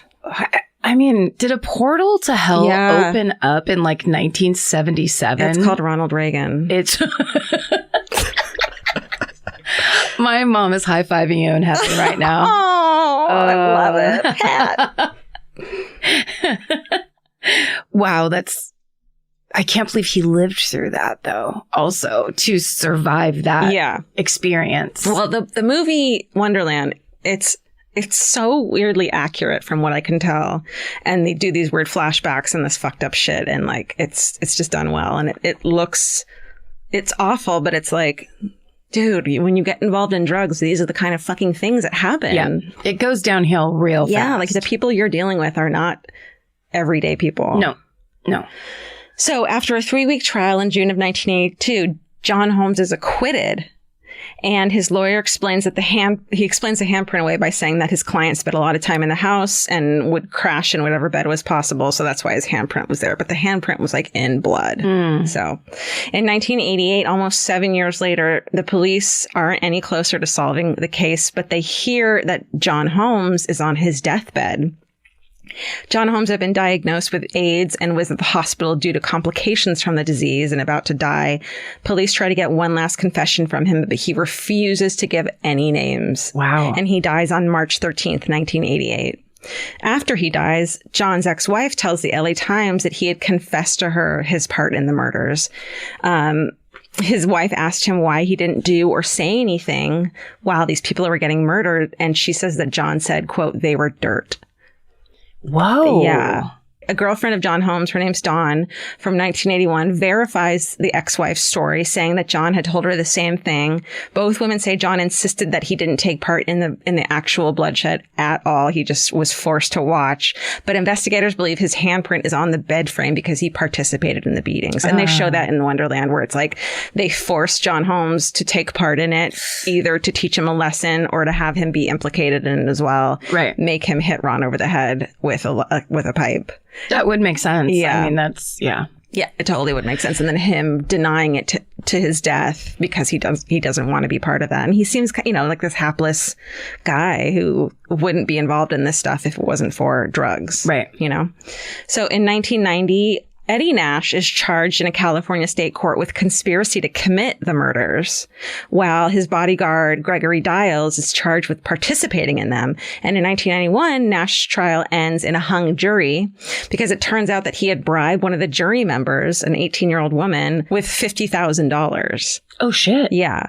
And so he's acquitted. You can't do that. No. You'll immediately look guilty. Yeah. You can't do that. But they don't find out till later, and he's acquitted. But can you imagine being an 18-year-old girl? You're on this jury. These people come to you and they're like, here's $50,000 if you don't, vote him guilty. Right. And like, they're these powerful fucking bosses. Yeah. You don't say no because you have like principle. You say yes because you're scared for your life. I mean, it's what a terrible position to be in, no matter what you do. Totally. It's lose-lose. Because is. if you say no to members of organized crime, you could get killed. Exactly. If you do it, you could go to jail. Right. Like that's terrible. It is. It totally is. That's why jury tampering's illegal. Don't do it, everyone. I'm pretty sure. Gregory Diles is also acquitted. So Nash ends up being acquitted. Diles is also acquitted and dies in 1997 from liver failure. Okay. So in 2000, Eddie Nash is arrested by federal authorities for running a criminal enterprise, conspiring to commit the Wonderland murders, and for bribing the jury in the first trial. Mm-hmm. By this time, he's 71 years old. He has emphysema and tuberculosis. Jesus. The proceedings drag on for 11 more years until Eddie Nash finally agrees to a plea bargain. He pleads guilty. 11 years? 11 years. So is that just money and he's like living with so many, who knows? Wow. Yeah. He pleads guilty to running a criminal enterprise, money laundering, and jury tampering, but he refuses to admit any involvement in the Wonderland murders. He claims he only sent his people to go and retrieve his stolen property. Nothing more. Yeah. In the end, he spends 1 year in federal prison and is ordered to pay $250,000 in fines. And he dies of unspecified causes on August 9th, 2014 at 85 years old. Wow. Yeah. Any other assailants who might have participated in the bludgeoning of the Wonderland gang have never been identified or prosecuted, and it's very unlikely anyone ever will. That's the Wonderland murders. A little silver lining, the girlfriend I was talking about of John Holmes from 1981, who was 15 when she met 31-year-old John Holmes and clearly was coerced and taken advantage of. She wrote a memoir called The Road Through Wonderland, Surviving John Holmes. She's played, by the way, by Kate Bosworth. Oh, wow. Yeah. So today she's revered as an expert survivor leader. She is a national speaker, educator, consultant, and author in the anti-trafficking, domestic violence, sexual assault, and trauma recovery movements. Wow. So she's this incredible force now. And you can find her info in her book at Dawn-Schiller, SCHILLER.com. Wow. Yeah, it's incredible. And that is the Wonderland murders. That's unbelievable. Wait, can I look up one thing? Yes. Okay. For some reason, a 10-inch dick didn't seem that big to me. So I was looking it up because I want to be like, it was 17 inches long. You looked up John Holmes' dick size just now? I just wanted to make sure that was right. I guess 10 inches was big back then. In today's dick size. Oh, 23 inches. Exactly. Oh. I had always thought, and I think it's based on this documentary I have like very fleeting memories of, that it was medically impossible size or something like that. Yeah. Like crazy, nuts, insane. Yeah. That's a crazy. I didn't realize it was so involved. I didn't realize that John Holmes was so involved in it, You know what's interesting is as you kept referring to Boogie Nights, I was like, well, then actually it could be argued that Once Upon a Time in Hollywood being the basically fairy tale version of the Sharon Tate murders, the Cielo Drive murders, I should say, that basically Paul Thomas Anderson did it first with Boogie Nights. Totally. Because he basically took the Wonderland murders and made it kind of funny hey, not everybody's just going to get bludgeoned.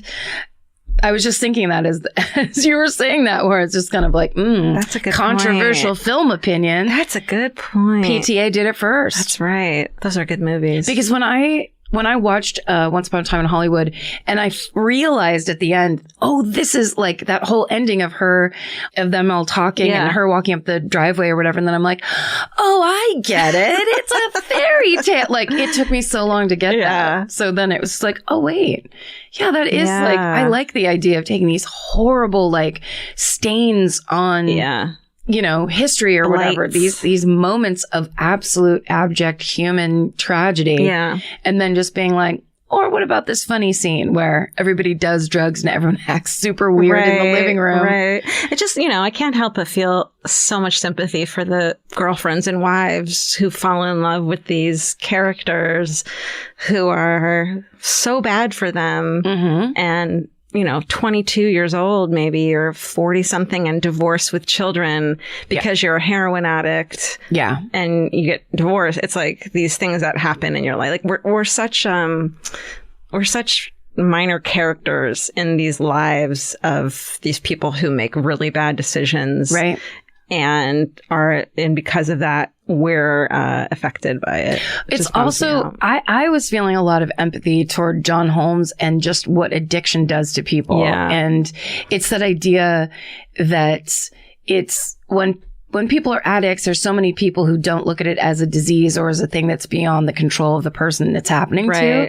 But clearly it is. If this is the kind of shit you get into and you're so fucked up that you can't make a good decision and you can't, you know what I mean? Like it's, you're kind of like out past reason and you're doing things because like your body demands chemicals. I feel like it's so crazy when you're like, I don't even want to be doing drugs anymore. And I'm still doing them. Yeah. It's like there's a ghost inhabiting your body who keeps making these decisions for you.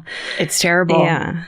It's terrible. And it leads to some fucked up situations. In the hills. Even in the Hollywood Hills. It's so sinister, the idea. It's like, go kill them all in a slow way. Yeah. That's going to hyper traumatize John Holmes. Like everything about that is the worst. So sad. It's the worst. Once again, hey, but what about not the worst? How about when we turn it around at the end? We said that we were going to do this a couple episodes ago, and now we've collected up all our information and we're talking about fucking hooray, but we're going to read a couple of your guys's first. Yeah, you guys were so great. You commented on Instagram, which is the ones I'm reading, and you commented on Twitter, which is what Karen's reading, with some really great fucking hoorays. So I think maybe the next few episodes we'll just read a few at the end. Yeah. Maybe? Yeah. Sure. You want to go first? Yeah. This is from DNA TXN. I posted this in the fan forum, but it seems appropriate to put here since it was a fucking hooray. I absolutely love every time Marty and Jim make an appearance on the podcast. Aww. My dad died when I was 16, so I don't have any experience of having a dad and being an adult. I was really lucky to have a great relationship with my dad, and because he was chronically ill, I was able to appreciate every day we had with him. He was sometimes gruff and old-fashioned, having been in the army most of his life, but he was also kind and funny, accepting that life had knocked him for a loop. I miss him terribly, but when Karen and Georgia mention their dads, it warms my heart, and I can take a moment to imagine how my dad would respond to something in my adult life, and it helps me remember him a bit better. So hooray for dads. Thanks for sharing them. That's so beautiful. That's awesome. What a great fucking hooray to kick it off with. Good job, DNA _ TXN. That's gorgeous. Awesome. This is from June M. Bursom. It's June M. Barrisum. This person writes, my fucking hooray is that tomorrow I'll have been officially discharged from my day program from my eating disorder for a full week. And while it's been a hard last few days, I'm eating and not spending most of my day in bed. So progress. Hell yes. It's fucking awesome. Yes. Yes. Yes. Love it. Take every day. Do that same thing. Keep on logging days. Put them behind you. Oh, it's so fun. You're going to do it. Yeah. Lots of us have done it. Totally. Lots of us still have to do it and continue to struggle. And the more you can talk about it, the more it helps you and other people. Remember, it's about helping other people. 100%. How about this? Okay. This is Eeyore the Holland Lop, which I think is a kind of rabbit. Okay. But I'm not sure. Okay. Eeyore _ Holland _ Lop. My fucking hooray is that after a year and a half being in a wheelchair, I stood up for 47.9 seconds by myself. Yeah! Hashtag fucking hooray. That's amazing. Congratulations. Incredible. Keep it up. Love it. So good. This person writes, my fucking hooray. I'm 22 years old and never thought I would be able to support myself and lived at home. This month, I finally moved out of my mom's house and I'm actually supporting myself. Yes. Things are going amazing and I'm so proud of myself. Yes. Yay. We're proud of you too. Yes. Congratulations. This is Dances with Larks. I thought it said Dances with Sharks. Dances with Larks says, my fucking hooray. This coming fall, I'm moving to Seattle to pursue my bachelor's degree at my dream school after being in community college land for about 5 years. Amen. I finally made the push, got over my fears, and fucking did it. Yeah. Yes. That's good. Do it. This is from Aaron KD85. My fucking hooray is crying in my cubicle because Karen and Georgia actually make me feel seen. I was raped at 18 and lost my dad at 20. I'm almost 35 now, but that trauma of that time in my life is still very much alive. I cut off my relationship with my therapist mother almost 4 years ago after constantly being told to, quote, get over it. Sometimes I've wondered if there's something wrong with me for still crying and being jumpy until people like Karen and Georgia remind me that healing is a process and that there is nothing wrong with how long I take. Much love, Aaron. Aaron, you're so right. You were right. Trust your instincts. What you just named is the things that happened to you will never go away. And that's true for everybody on this planet. Yeah. We all have huge scars. We've all been through fucked up shit, lots and lots and lots of people. Yeah. And if you go out into the world and try to find other people that are like you, you'll understand that you shouldn't be... you shouldn't feel different and you shouldn't feel in anywhere weird. And the idea, I think the mother that you had to cut out because she needed to say get over it is because she didn't have any better tools to say anything better to you. Right. And maybe you were so close that she felt helpless and that made her feel bad. She thinks she's helping you because she really wants it to be how it was. She wants it to be over. But you know it never, you're a different person now. You're completely, you're on planet. I was raped and my dad died. And that's your planet now. And you can thrive there. Because your planet is populated with everybody else on this same planet. Exactly. Yeah. Exactly. It's, That's from Dear Sugar. I didn't write that myself. Cheryl Stray, Dear Sugar. Everyone needs to read it. Yes.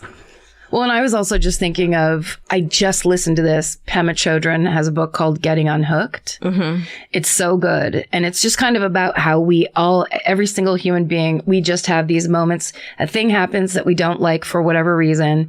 We tighten up and then we act a certain way to try to make that go away. And that's the source of addiction. It's the source of neuroses. It's the source of bad behavior. It's the source of everything.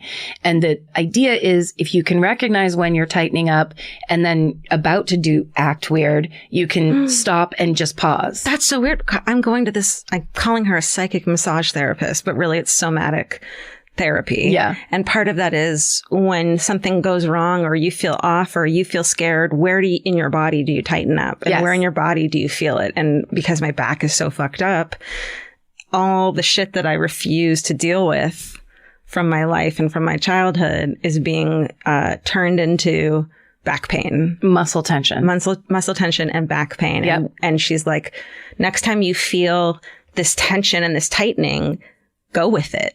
Yeah. Instead of like letting it absorb everything. Right. Instead of like locking down. Right. Because we believe like in our reptilian brain that we can't handle it or it's danger, it's life-threatening danger, but it's actually a feeling. Yeah. It's a bad memory. It's a feeling. It's pain, which you want to avoid. Normally, and naturally. Yeah. But if you can just accept it and let it sit there, it goes away. Yeah. But it's that, I mean, easy to say, but Pema Chodron Getting Unhooked, there was an anecdote she just told about the Dalai Lama being asked because there's this idea that like, Western culture is very self-loathing and they don't really have that in Tibet. And he was talking about when he first discovered that it was this whole different thing over here. And so the person he was talking to asked him, do you have any regrets? And he told a story about an interaction he had with an older monk, a monk that was in his 80s, and the monk killed himself later. Mm-hmm. And the reporter said, how did you get rid of that feeling? And then they said that there was a very, very, very long pause. And the Dalai Lama said, I didn't. Yeah. It's still there. It's still there. And then I just have slowly learned to not let it take over. It, of course, in early days, it took over, and eventually you work with it until it doesn't take over anymore. Mm-hmm. But that's like a growing process. Yeah. I certainly don't know how to do it. I'm not there yet. The Dalai Lama does. You want to do one more? Sure. Let's see. This was from the emails. I'm sorry if this isn't the right spot to share my fucking hooray. I just wanted to let y'all know that your last episode that discussed the pillowcase rapist inspired me to reach out to my college best friend and tell her that I had been sexually assaulted by one of our quote unquote friends. I had never told her about this experience because I had been ashamed and afraid because I'd been drinking when it happened, and I thought it was my fault for putting myself in the situation. This past fall, you both inspired me to find a new counselor to deal with my anxiety and my eating disorder that I'd like to pretend didn't exist for, the last 20 years. Amen. Right? That episode helped me shine a light on a dark piece of shame that I had been hiding for too long. And when I shared my experience with my friend, she even had a story of her own that she'd been hiding. And I, in turn, helped her share her experience. You had both inspired me to work on owning my story, the good, the bad, and the ugly, and taking away power from the dark, shadowy bits of shame that I have tried to deal with by myself for too long. You two are my fucking hooray. MD. That's so beautiful. That's incredible. That's so beautiful. That's incredible. I think these can be our fucking hoorays this week. Because me saying like Pilates next is not going to fucking match up this, so I refuse. Hey, but you know what? We can't be deep all the time. You know what I mean? Yeah. Like, literally, I was like, what British procedural can I say I'm grateful for? But let's let these be guys, comment this week again on Instagram and on our Twitter, My Favorite Murder and My Fave Murder. Tell us your fucking hoorays this week. We'll read them next week. Incredible. And, small or big, they don't have to be heavy. I was just going to say, we all can't all be Eeyore the Holland Lop who stood up for the first time after being in a wheelchair for a fucking year and a half. But it's still good. We want to hear it. Sarah Duke, who's the one who made us those incredible, beautiful dresses that I always wear on stage. That I love. She said, I started smoking 20 years ago and smoked at least 20 cigarettes a day for most of that time. I quit 6 days ago, which means tomorrow I get to start measuring time in weeks. Fucking hooray. Hell yes. Sarah Duke, do you have that app that counts days? Because then in a year you will have the exact amount of time. And it'll tell you how much money you spent or you saved by not smoking, right? Yes. There's some good apps that really are like make it fun to quit things. I love it. Awesome. Send them to us. Great job, everybody. Yeah, thanks for listening. Thanks for participating with us. Thanks for being here and coming to our party. And stay sexy. And don't get murdered. Goodbye. Elvis, do you want a cookie? If audiobooks are your thing, or if you've been meaning to listen to more of them, you should check out a podcast called Earsay, the Audible and iHeart Audiobook Club, hosted by Cal Penn. Each episode spotlights standout audiobooks on Audible across all kinds of genres: sci-fi, comedy, romance, thrillers, and more, with Cal talking to guests who help break down what makes each story worth listening to. It's a fun, easy way to discover your next great audiobook. Check out Earsay on the iHeartRadio app, Apple Podcasts, or wherever you get your podcasts. Goodbye. The best time to think about home security is before you need it. That's exactly why there's Simply Safe. Traditional home security only alerts you after a break-in has already happened, and that's too late. Simply Safe is changing that. Simply Safe's U.S.-based live agents identify threats on your property and help deter them so intruders never get to your house. The system is customizable so you can build one that fits your home and your specific needs. The 24/7 professional monitoring is effective and affordable and won't lock you into a long-term contract. I think that's what's so scary for so many people is that long-term contract. And like, what if it turns out you don't like it or need it, but they don't have that because they know you'll like it and you'll know that you need it and feel so much safer when you have it. Like at this point in my life, I would never go without a security system on my house. I just feel safer with actually having Simply Safe around. There's a whole staff at Simply Safe that's waiting to talk to you and help you out. Right now, you can get 50% off your new system by visiting simplysafe.com/MFM. That's half off at simplysafe.com/MFM. There's no safe like Simply Safe. Goodbye. Cheap Caribbean's Jet Set July sale is here. Right now, save $200 on vacation packages of 4 nights or more with promo code 200BEACH. Whether you're dreaming of Cancun, Jamaica, or the Dominican Republic, your next vacay just got more affordable. Don't let summer pass you by without the beach. Use promo code 200BEACH and get more sand for your dollar. Head to cheapcaribbean.com today to book your beach vacay. Goodbye.